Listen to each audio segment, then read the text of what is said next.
அனைவருக்கும் வணக்கம். கடகராசிக்காரர்களுக்கு அக்டோபர் 8ஆம் தேதி வரை நடக்க இருப்பதை காட்டிலும் அக்டோபர் 8ஆம் தேதிக்கு பிறகு மிக வலுவாக உச்சம் பெறுகிறார் ராசியின் உச்ச அதிபதியும் ராஜ யோகாதிபதியுமாக இருக்கக்கூடிய குரு பகவான் அதிசார பயிற்சியாக ஜென்மத்தில் உச்சம் பெறும் தருணம் என்பது உறுதியாகவே கடகராசிக்காரர்களுடைய வாழ்வில் மிக சிறப்பான மாற்றத்தையும் முன்னேற்றத்தையும் அற்புதமாக அள்ளி கொடுக்க போகிறது. அவர் முறையாக 2026 உச்சம் பெறுவதற்கு முன் வரக்கூடிய இந்த தருணம் என்பது நீங்கள் எதிர்பார்ப்பதை காட்டிலும் பல அதிர்ஷ்ட யோக வாய்ப்புகளை நிச்சயமாக அள்ளி கொடுக்க போகிறது. ஏனென்றால் பொதுவாகவே ராசியின் உச்ச அதிபதியான குருவை பொறுத்த வரைக்கும் அதிசார இயக்கமோ வக்ர இயக்கமோ பெரிய அளவில் பாதிப்பை ஏற்படுத்தி விடாது. எனவே அவர் பலம் பொருந்திய அமைப்பிற்கு மாறும் இந்த வேளை என்பது கடகராசிக்காரர்களுக்கு நினைப்பதை காட்டிலும் பல மடங்கு நன்மையையும் முன்னேற்றத்தையும் உறுதியாக ஏற்படுத்தி கொடுக்கும். பொதுவாக குரு பகவான் ஜென்மத்திற்கு வருவது நிச்சயமாக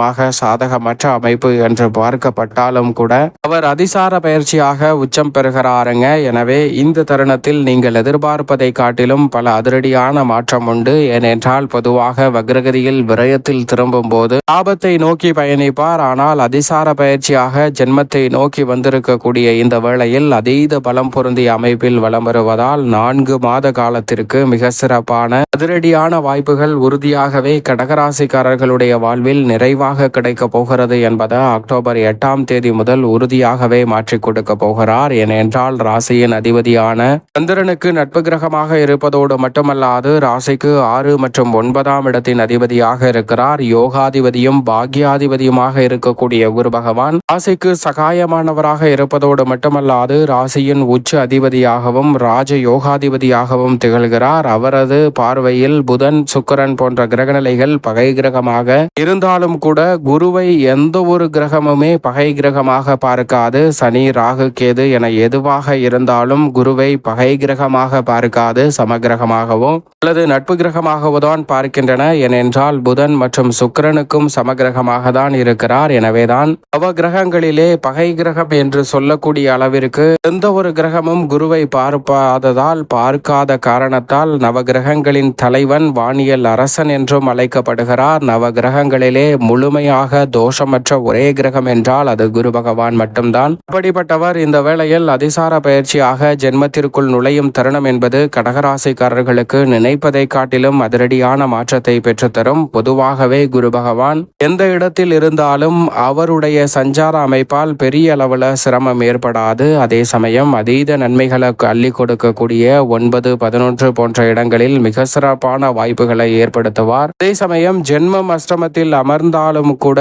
குரு பகவானால் பெரிய அளவில் சிரமம் ஏற்படாது என்பதுதான் யதார்த்தமான உண்மை. எனவே ஜென்ம குருவின் ஆதிக்கம் நிறைவாக வரக்கூடிய இந்த வேளையில் அதிகமாக சிரமம் வரும் என்று கவலை கொள்ள வேண்டிய அவசியம் நிச்சயமாக இல்லை. தற்போது அதிசார பயிற்சியாக தான் வருகிறார். எனவே மிக சிறப்பான மாறுதலை உறுதியாக கடகராசிக்காரர்கள் இந்த வேளையில் சந்திக்கக்கூடிய சந்தர்ப்பம் நிச்சயமாக கிடைக்க இருக்கிறது. அதோடு மட்டுமல்லாது குருவின் வாகனமாக கருதக்கூடிய யானையை நாம் பார்த்திருப்போம். யானைகளை கோவில்களிலோ அல்லது வளர்க்கக்கூடிய இடங்களிலோ நாம் பார்த்திருப்போம். அப்படி பார்க்கும்போது அந்த மிகப்பெரிய அளவிலான உருவம் கொண்ட யானையை ஒரு சிறிய சங்கிலியால் கட்டி வைத்திருப்பார்கள். அந்த யானையின் ஜைஜாண்டிக்கான உருவத்திற்கும் அது கட்டப்பட்டிருக்கக்கூடிய சங்கிலிக்கும் எந்த விதமான பொருத்தமும் கிடையாது. அப்படி இருந்தாலும் கூட அந்த யானை அந்த சங்கிலியை எளிதில் அற்று கொண்டு வர முடியும். ஆனால் அந்த சங்கிலி மிகவும் வலிமை வாய்ந்தது என்று அந்த சங்கிலியை அறுக்கக்கூடிய முயற்சியில் கூட யானை ஈடுபடாது என்பதுதான் யதார்த்தமான உண்மை. ஏனென்றால்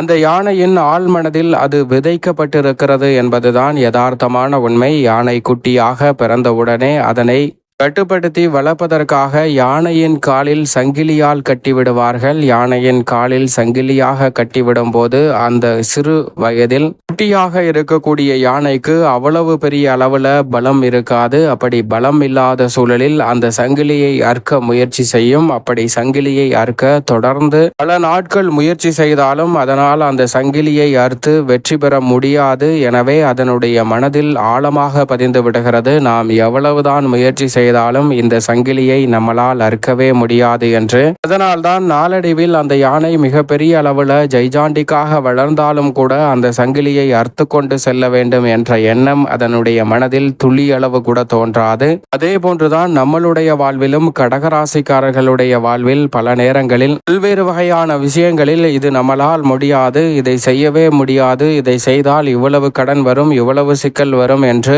பல விஷயங்களை நாம் முயற்சி செய்யாமலே தவிர்த்து விடுகிறோம். ஆனால் உண்மையில் பார்க்க போனோம் என்றால் அவை அனைத்தும் உங்களால் எளிதில் செய்யக்கூடிய காரியங்களாக தான் இருக்கும். ஆனால் அதே சமயம் இந்த யானையானது சங்கிலியை அறுக்கக்கூடிய முயற்சியில் ஈடுபடாது என்றாலும் கூட யானைக்கு மதம் பிடித்து விட்டால் அது எவ்வளவு பெரிய தடுப்புகளை வைத்திருந்தாலும் அனைத்தையும் தகர்த்தெறிந்துவிடும். அந்த அளவிற்கு அதன் பலம் என்பது அசூர பலம் நிறைந்த ஒன்றாக வெளிப்படும். அதுபோன்றுதான் ராசியின் அதிபதியான குரு பகவான், உச்ச அதிபதியான குரு பகவான் இந்த வேளையில் உச்சம் பெறும் தருணம் என்பது உறுதியாகவே யானையின் பலத்தை உண்மையாக உணர்ந்து கொள்ளக்கூடிய வாய்ப்பு எப்படி கிடைக்கிறதோ அதே போன்று உங்களுடைய பலத்தை உண்மையாக உணர்ந்து கொண்டு செயல்படக்கூடிய நல்ல வாய்ப்பும் சந்தர்ப்பமும் நிச்சயமாக கடகராசிக்காரர்கள் ஆகிய உங்களுடைய வாழ்வில் கிடைக்க இருக்கிறது. நீங்கள் நினைப்பதை காட்டிலும் பல்வேறு வகையான காரிய தடைகள், சிரமங்கள், சிக்கல்கள் போன்ற அனைத்தையும் தகர்த்தறிந்து அற்புதமான வளர்ச்சியையும் முன்னேற்றத்தையும் உருவாக்கி கொள்ளக்கூடிய வகையில் பல்வேறு வகையான நல்ல மாற்றங்களை நிறைவாக சந்திக்கக்கூடிய ஒரு வேலையாக இந்த தருணத்தை மாற்றி கொடுக்கிறாருங்க குரு பகவான். குரு பகவான் ஜென்மத்தில்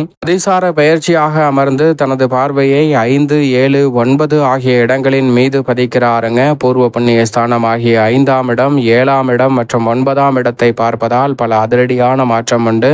5ஆம் இடத்தை பார்ப்பதால் பூர்வீக சொத்துக்கள் ரீதியான பல பிரச்சனைகள் இந்த தருணத்தில் தவிடுபடியாகும். இந்த தருணத்தில் புதிய அசையா சொத்துக்கள் வாங்கக்கூடிய அற்புதமான சந்தர்ப்பம் உண்டு. சின்ன சின்ன தடைகள் உங்களது வளர்ச்சிக்கு குறுக்கீடாக அமையலாம். ஆனால் குருவின் பார்வை சுப நிறைந்தவையாக மாற்றி கொடுக்க போகிறது. ஏனென்றால் 7ஆம் இடத்தை வலுவாக பார்ப்பதால் கடகராசிக்காரர்களுடைய எதிர்பார்ப்பு எதுவாக இருந்தாலும் மிகவும் சிறப்பாக இந்த வேளையில் பூர்த்தியாகும். நல்ல வரன் கிடைத்து திருமண பாக்கியம், புத்திர பாக்கியம் போன்றவை நிறைவாக கைகூடுவதோடு மட்டுமல்லாது மிகப்பெரிய அளவில் இருக்கக்கூடிய சிரமம், சிக்கல், தடை என்று இருக்கக்கூடிய பல காரியங்களை இந்த தருணத்தில் தகர்த்தறிந்து மிகவும் சிறப்பாகவும் நன்மை நிறைந்தவையாகவும் மாற்றி கொடுக்க போகிறாருங்க குரு பகவான். ஏனென்றால் நீங்கள் எதிர்பார்க்கக்கூடிய திருமணம், புத்திரபாகியம் உள்ளிட்ட பல நன்மை நிறைந்த வாய்ப்புகளும் சந்தர்ப்பங்களும் குருவின் உச்சம் பெறக்கூடிய இந்த வேளையில் எளிதில் கைகூடும். குடும்பத்தில் பல வகையில் காணக்கூடிய வகையில் பல நன்மை நிறைந்த வாய்ப்புகளும் சந்தர்ப்பங்களும் இந்த வேளையில் நீங்கள் நினைப்பதை காட்டிலும் அற்புதமாக கைகூடக்கூடிய சிறப்பான வேலையாக அமைய போகிறது என்பதை தெளிவாகவும் துல்லியமாகவும் உறுதிப்படுத்துகிறார். அதோடு மட்டுமல்லாது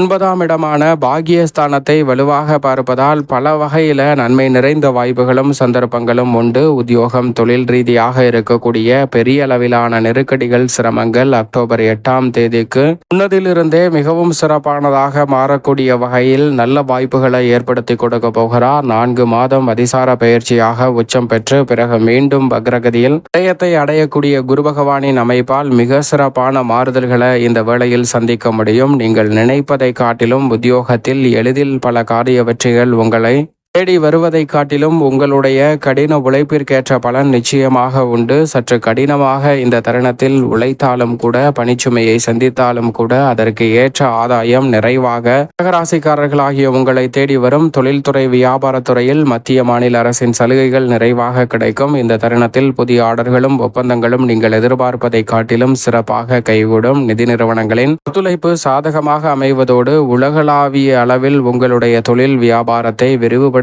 கூடிய சந்தர்ப்பம் உண்டு. கலைத்துறை சார்ந்த பணிகளில் நீங்கள் நினைப்பதை காட்டிலும் அசூர வளர்ச்சியை சிறப்பாக பெறக்கூடிய அற்புதமான வேலையாக இந்த தருணம் அமைய போகிறது. மிக பெரிய அளவிலான காரிய தடைகளை தவிடுபடியாக்கி மிகவும் சிறப்பான முன்னேற்றத்தை எளிதில் உருவாக்கி கொள்ளக்கூடிய அற்புதமான வாய்ப்பும் சந்தர்ப்பமும் இந்த வேளையில் உறுதியாக உண்டு. அனைத்து துறைகளிலும் தனது ஆதிக்கத்தை செலுத்தக்கூடிய குரு பகவான் இந்த தருணத்தில் அரசியலில் குறை இல்லாமல் நிறைவான முன்னேற்றத்தை ஏற்படுத்துகிறார்.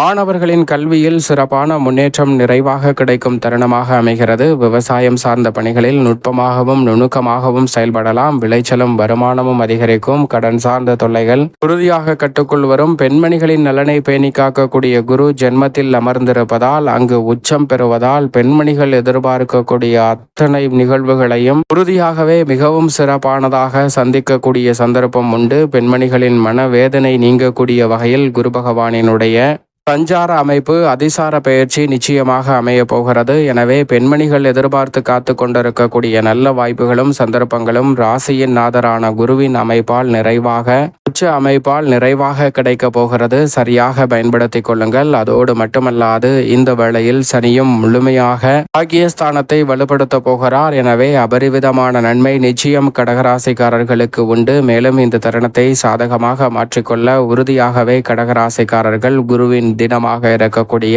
வியாழக்கிழமை விரதமிருந்து அருகாமையில் உள்ள வராகி அம்மன் ஆலயம் சென்று தீபம் ஏற்றி வழிபாடு செய்யுங்கள். கடகராசிக்காரர்களுடைய வாழ்வில் மகிழ்ச்சியும் இனிமையும் நிறைவாக கைகூடும் அற்புதமான தருணமாக உறுதியாகவே இந்த வேளை அமையும் என்பதில் சந்தேகம் வேண்டாம்.